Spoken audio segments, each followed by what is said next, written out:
Alright, we got a dead cherry tree to cut down. Not one with living, beautiful cherries, but a dead cherry. This guy right here looks pretty clear. I was asking them about it and I offered to climb the tree just to kind of save this stuff down here, but they didn't really care about all these little volunteers. So we're just gonna pop it over this way into the driveway, avoiding the little shed.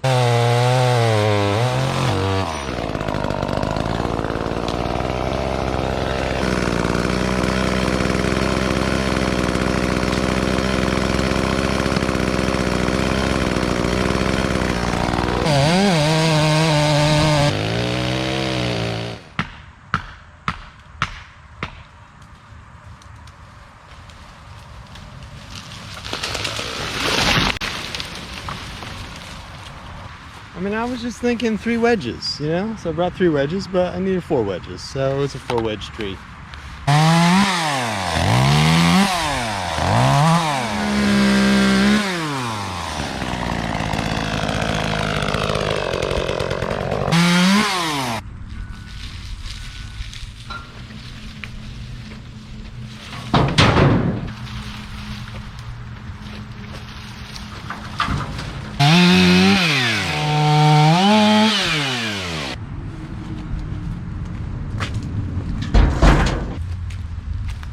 This cherry is just really pretty stuff. I'll definitely sell it for firewood, people who want smokers and stuff, and I might play with it a little bit myself. See if I can make something out of it.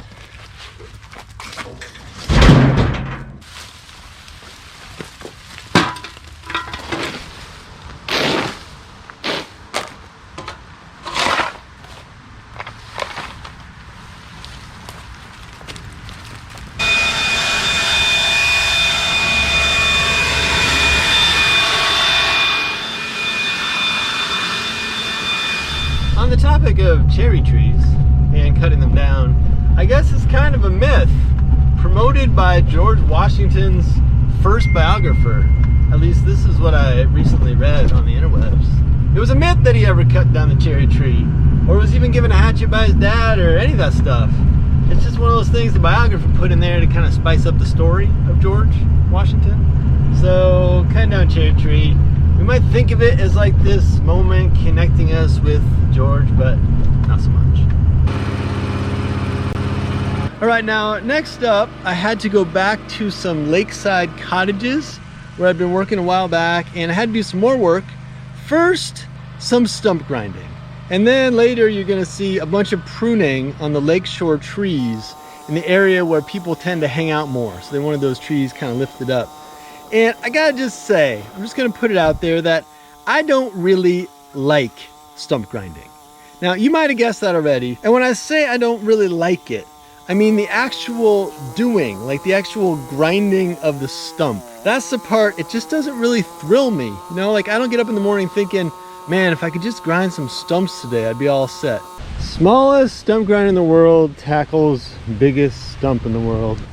The thing is, you're just kind of standing there like running a joystick, staring at the stump back and forth for hours and hours, and it's just not my kind of thing. It's a little bit boring or something, I don't know. But then as I was out there grinding these stumps, I got to thinking that there's also the whole concept of stump grinding, like the whole idea that a stump should be ground out that I don't really mesh with. And here I'm saying that I kinda, in the end, like stumps. So bear with me for a minute. Let's just imagine that stumps are actually kind of like the memory, like the remaining memory or marker or whatever you want to think about it. Stumps are kind of like the reminder that a tree once stood on that spot. Stumps are like the memorials for trees gone by. So no matter the tree, if it was big or small or healthy or toasted dead as heck, they all leave a stump. And when I cut down a tree for someone, I'll leave a really darn flush stump. But with that said, it's still there. You know, it's still like a little reminder like, oh yeah, we used to have a tree there. So this is all to say that I'm not really like a lover of the grind, you know, like the stump grind. But the deal is that in this business, you can only avoid the odd stump grinding job for so long. I mean, you can try. You tell people like, you know, I don't really grind stumps, or I've got a guy who can do it. Let me give you his number. But eventually the stumps will catch up with you. And that's what happened in this job. You can try to farm them out. You can try to avoid the work. But in this case, I said yes, I would do it. I sucked it up and ground out some big old stumps. Big, wide, dead stumps. But I gotta say, you could not have found a nicer place for stump grinding.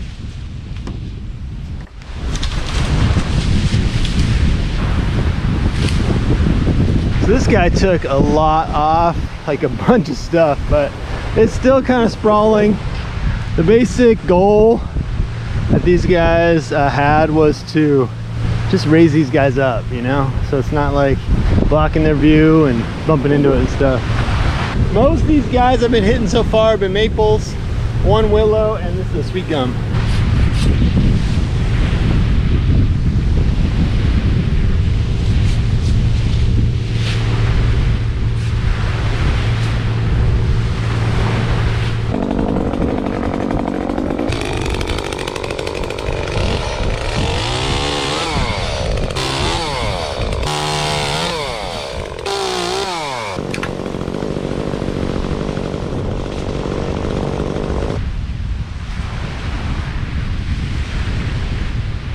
American sycamore, I'm hardly gonna mess with it. I might do one or two of these low hanging branches, but that's about it.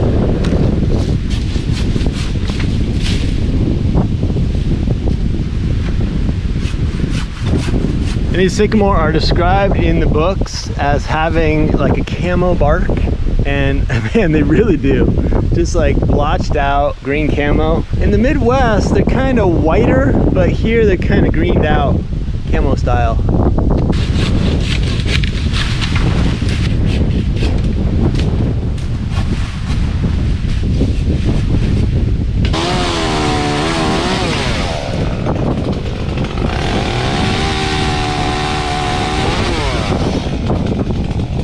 Sycamore's just got a lot of spread. It's low-ish, but I just don't want to overdo it. It's not a very tall tree.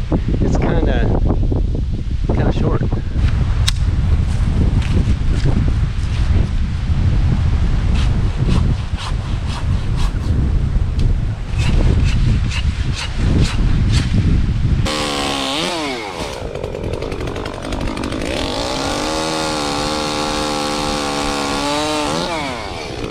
Now, as for pruning this willow, I don't know if I'm gonna do it.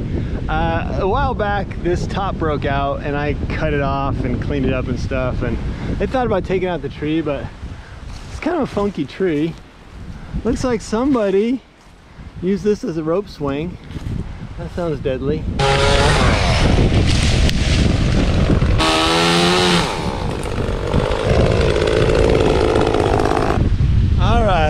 Last trees on the water are these guys down here.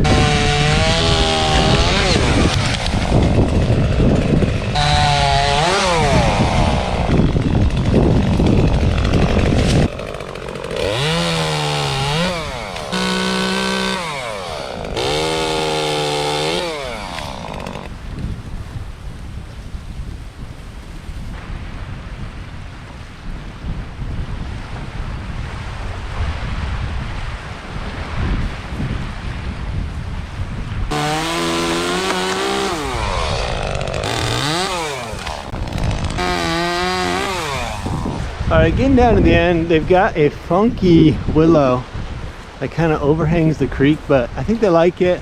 Got a rope swing on it, and it sort of helps to hide the creek.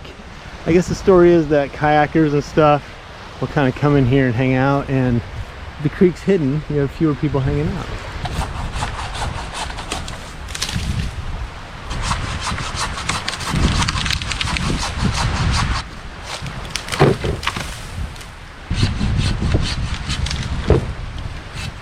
Cottonwood might get a little trim.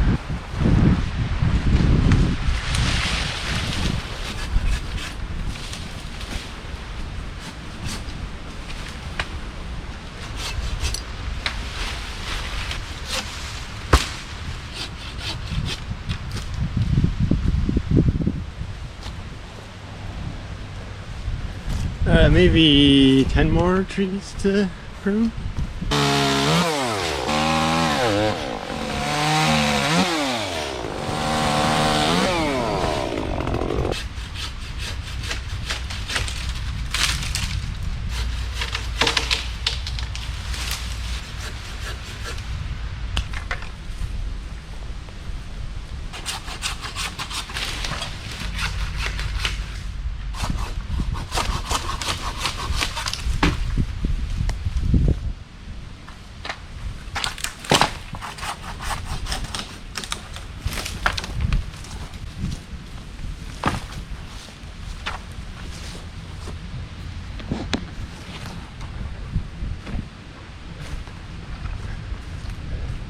It's weird, but I think this is a tour boat. It seems like a tour boat. I hear like a speaker going on. I wonder if I can get a wave. I can get a wave from this guy. I mean, is it possible that I can get a wave? I might be able to get a wave. Oh yeah, Seneca Spirit. I'm getting a wave. Yeah.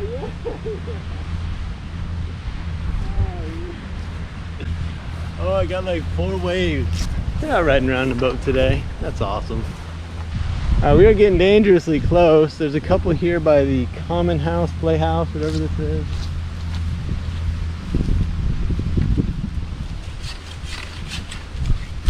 I'm seeing pretty open views of the water. I gotta do something with these guys.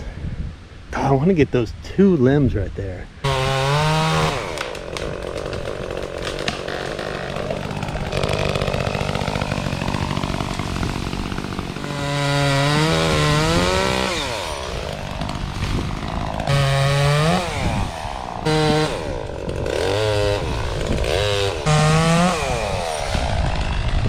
Might need a little more pulse out work, but overall the ambiance is that you can see the lake.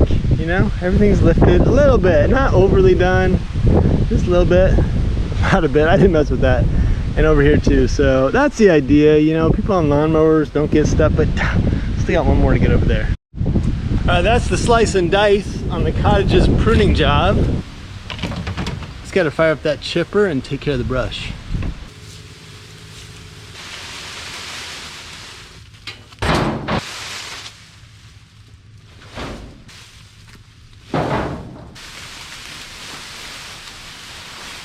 This is the skidder technique.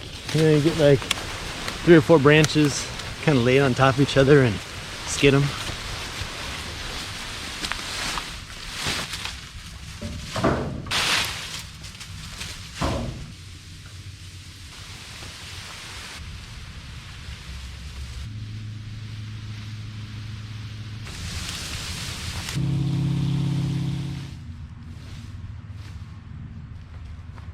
Now, once or twice, I may have suggested at the end of my videos that I'm not actually making like a how-to DIY kind of video. And that is because occasionally, just once in a while, I might do something that's just like a little bit ill-advised. So once again, let me remind you, this is not a how-to video. This isn't like how I'm saying you should do it. It's just the way I did it, and I appreciate you checking it out.